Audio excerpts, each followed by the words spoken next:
اس لیے کہ ایسے کام کرتے ہیں، اور کہتے ہیں کہ دوزخ کی آگ ہمیں چند روز کے سوا چھو ہی نہیں سکے گی۔ ان سے پوچھو کیا تم نے خدا سے اقرار لے رکھا ہے کہ خدا اپنے اقرار کے خلاف نہیں کرے گا؟ نہیں، بلکہ تم خدا کے بارے میں ایسی باتیں کہتے ہو جن کا تمہیں مطلق علم نہیں۔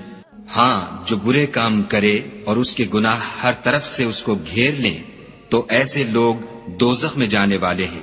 اور وہ ہمیشہ اس میں جلتے رہیں گے، اور جو ایمان لائیں اور نیک کام کریں وہ جنت کے مالک ہوں گے اور ہمیشہ اس میں عیش کرتے رہیں گے۔ اور جب ہم نے بنی اسرائیل سے عہد لیا کہ خدا کے سوا کسی کی عبادت نہ کرنا،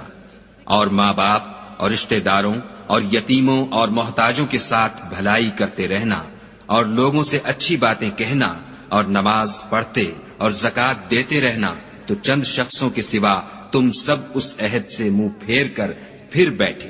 اور جب ہم نے تم سے عہد لیا کہ آپس میں کشت و خون نہ کرنا اور اپنے کو ان کے وطن سے نہ نکالنا، تو تم نے اقرار کر لیا اور تم اس بات کے گواہ ہو۔ پھر تم وہی ہو کہ اپنوں کو قتل بھی کر دیتے ہو اور اپنوں میں سے بعض لوگوں پر گناہ اور ظلم سے چڑھائی کر کے انہیں وطن سے نکال بھی دیتے ہو، اور اگر وہ تمہارے پاس قید ہو کر آئیں تو بدلہ دے کر ان کو چھڑا بھی لیتے ہو، حالانکہ ان کا نکال دینا ہی تم کو حرام تھا۔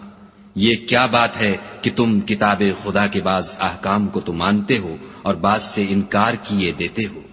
تو جو تم میں سے ایسی حرکت کریں ان کی سزا اس کے سوا اور کیا ہو سکتی ہے کہ دنیا کی زندگی میں تو رسوائی ہو اور قیامت کے دن سخت سے سخت عذاب میں ڈال دیے جائیں، اور جو کام تم کرتے ہو خدا ان سے غافل نہیں۔ یہ وہ لوگ ہیں جنہوں نے آخرت کے بدلے دنیا کی زندگی خریدی، سو نہ تو ان سے عذاب ہی ہلکا کیا جائے گا اور نہ ان کو اور طرح کی مدد ملے گی۔ اور ہم نے موسیٰ کو کتاب عنایت کی اور ان کے پیچھے یکے بعد دیگرے پیغمبر بھیجتے رہے، اور عیسیٰ ابن مریم کو کھلے نشانات بخشے، اور روح القدس یعنی جبرائیل سے ان کو مدد دی۔ تو جب کوئی پیغمبر تمہارے پاس ایسی باتیں لے کر آئے جن کو تمہارا جی نہیں چاہتا تھا تو تم سرکش ہو جاتے رہے، اور ایک گروہ انبیاء کو تو جھٹلاتے رہے اور ایک گروہ کو قتل کرتے رہے۔